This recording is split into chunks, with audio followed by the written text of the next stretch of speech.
How to get voice chat in Roblox Mobile. Hi everyone, I'm here to assist you today. Without any delay, let's jump right in. First, open Roblox on your device. Make sure you're logged in to your Roblox account. Then, click on More at the bottom right corner of your screen. Here, simply scroll down and click on Settings.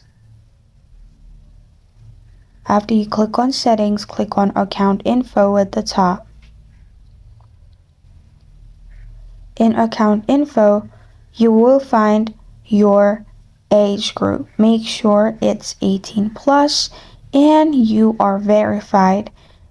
As you can see, you can continue with camera or you can continue with ID, add anything that government issued and get verified. After everything is verified, go back, you go to Privacy and Content Restrictions.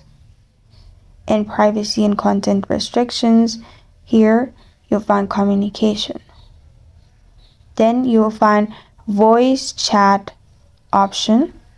Simply click on it and turn this on. In my case, I don't have one, so you'll find it in this way, Voice Chat. Simply turn it on, make sure the circle is on the right side, and after you do that, you're good to go. This is how to get voice chat in Roblox Mobile. Thank you for joining me today. If this video helps you out, please leave a like and subscribe for more. Got a question or want to suggest a topic? Comment below. Thank you for watching.